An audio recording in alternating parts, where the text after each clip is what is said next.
G'day, my name's John Finch. I'm the entomologist at the Tasmania Institute of Agriculture at the University of Tasmania, and I lead the PIPS for Profit IPDM project here in Tasmania.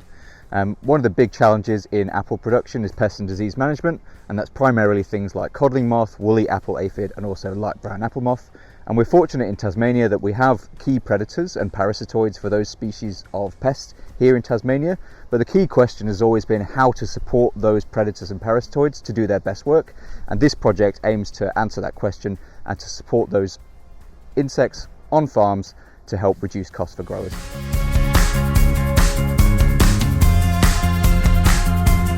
So one of the most important things to support predators and parasitoids that do the heavy lifting for our pest control of farms is to provide nectar and shelter.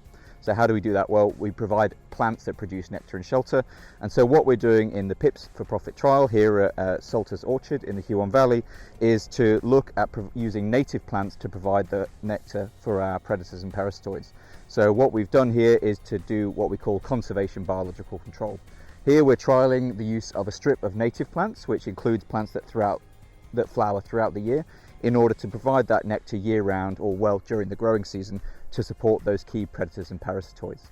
So what we've got behind me is a mixture of those plants. So we've got things like tea tree, callistemon, bottlebrush. We've also got some Pultonea, some native peas, some Basaria. So lots of different plants that provide nectar throughout the year and will eventually get quite large.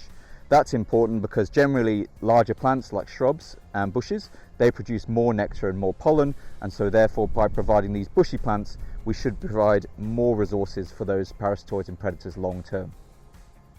As well as that, we're looking at several other ways that we can try and support natural enemies within the landscape. One of those things, as you can see behind me, is these strips of natural habitat. So in the Huon Valley, we're very lucky that we farm in this kind of agricultural mosaic where we have these apple production farms, and we also have a really high proportion of native bush with its own flowering plants around us scattered throughout the landscape. So what we want to understand is how much do these resources, the trees, the eucalyptus, the gum trees, the acacias, how much do they support the natural enemies within the orchard as well?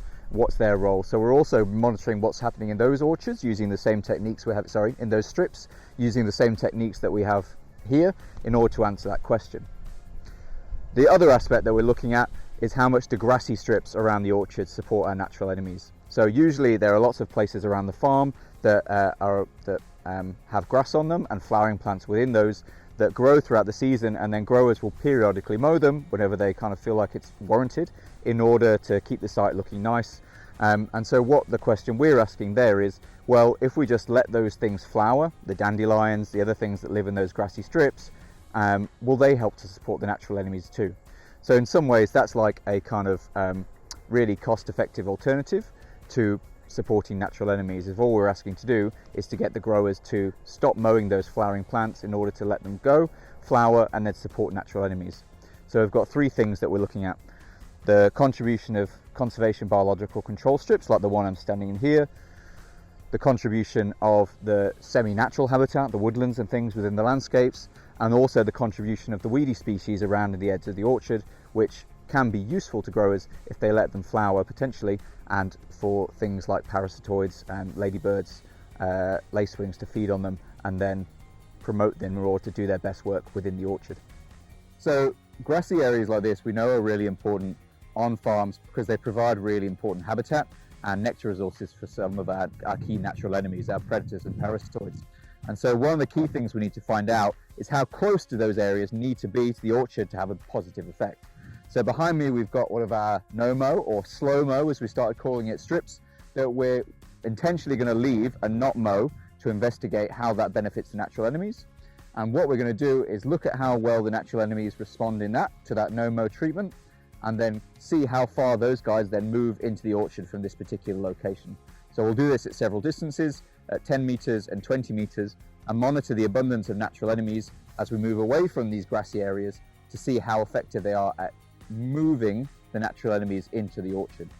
And hopefully from that we can then come up with some really good designs for growers on how to manage the grass strips within their orchard to get the best out of our natural enemies and reduce their pest abundance as well.